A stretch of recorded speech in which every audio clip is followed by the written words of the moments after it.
دوستوں، یہ 1928 کی بات ہے جب گاروں کے شمالی کنارے شاہراہ حیدرآباد پر کراچی سے 40 میل دور ایک وسیع اور بلند ٹیلے کو دیکھ کر ہندوستان کے مشہور ماہر آثار قدیمہ رمیش چندر نے کھدائی کا آغاز کیا۔ کھدائی شروع تو ہوئی مگر بات کچھ زیادہ آگے نہ بڑھ سکی اور کچھ عرصے بعد یہ کھدائی روک دی گئی۔ پاکستان بننے کے بعد سن 1951 میں محکمہ آثار قدیمہ کے ایک آفیسر لیزلی کک کی نگرانی میں یہ کام دوبارہ شروع ہوا۔ اس آفیسر نے سرسری کھدائیاں کی اور وہ اس نتیجے پر پہنچے کہ یہاں اسلامی زمانے سے پہلے کے کوئی آثار موجود نہیں، اور یہاں کی کسی چیز سے ثابت نہیں ہوتا کہ یہ وہی شہر دیبل ہے جسے محمد بن قاسم نے فتح کیا تھا۔ سن 1957 میں اس کام کی نگرانی پاکستان کے مشہور ماہر آثار قدیمہ ایف اے خان کے سپرد کر دی گئی، جنہوں نے سن 1965 تک اس شہر کی کھدائی کا کام سر انجام دیا۔ ان کھدائیوں کے بعد ماہرین آثار قدیمہ نے بتایا کہ یہ شہر تقریباً 2000 سال قدیم ہے اور پہلی صدی عیسوی سے 13ویں صدی عیسوی تک اپنے عروج پر تھا۔ سن 1966 میں شائع ہونے والے پاکستان محکمہ آثار قدیمہ کے کتابچے بمبور کے مطابق انہوں نے خیال ظاہر کیا کہ یہ وہی بندرگاہ تھی جہاں سکندر اعظم نے اپنی فوجوں کو تقسیم کیا تھا۔ تازہ کھدائیوں کے بعد محققین نے دعویٰ کیا کہ لیزلی کک کا خیال غلط ہے اور یہ وہی شہر ہے جو عرب میں بنو امیہ کے دور حکومت کے وقت ہندوستان میں دیبل کے نام سے آباد تھا اور اس وقت سندھ کے تجارتی مرکز تھا۔ یہاں سے تاجروں کے قافلے سمندر اور خشکی کے راستے دنیا کے مختلف ممالک کا سفر کرتے تھے۔ یہی وہ شہر تھا جسے محمد بن قاسم نے سن 712 میں فتح کیا تھا۔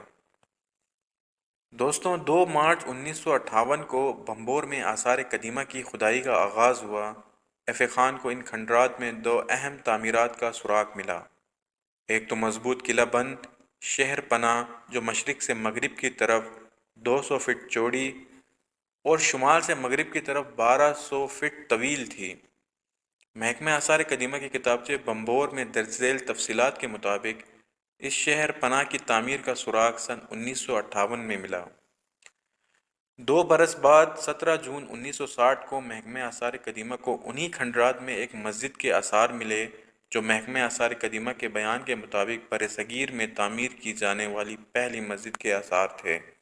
اس تحریر کی برآمدگی کے بعد ماہرین آثار قدیمہ اس نتیجے پر پہنچے کہ یہ مسجد برصغیر میں تعمیر ہونے والی اولین مسجد تھی جو محمد بن قاسم کے ساتھیوں نے تعمیر کروائی تھی۔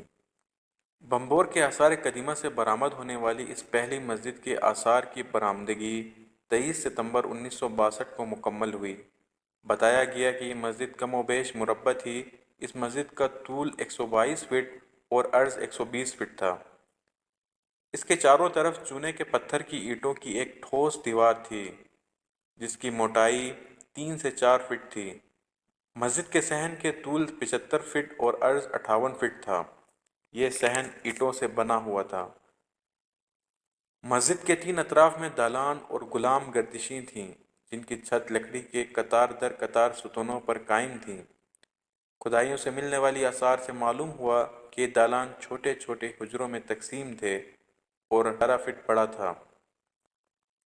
مسجد کی مغربی جانب ایک وسیع ایوان تھا جس کی چھت 33 ستونوں پر قائم تھی۔ مسجد میں وضو کرنے کا ایک چبوترا بھی تھا جس پر چونے کا پلستر کیا گیا تھا۔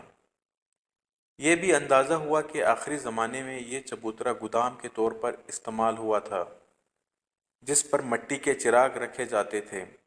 فرش پر ان چراغوں کا ایک ڈھیر بھی برآمد ہوا۔ مسجد کے 2 بڑے دروازے تھے جو مشرقی اور شمال سمت میں واقع تھے، اور ایک چھوٹا دروازہ مغرب میں تھا جس کے ساتھ سیڑھیاں بھی بنی ہوئی تھیں۔ مشرقی دروازہ مسجد کا صدر دروازہ تھا جو 5.5 فٹ چوڑا تھا۔ اس دروازے کے قریب ایک بڑے کتابچے کے ٹکڑے بھی ملے جن پر خط کوفی میں تحریریں موجود تھیں۔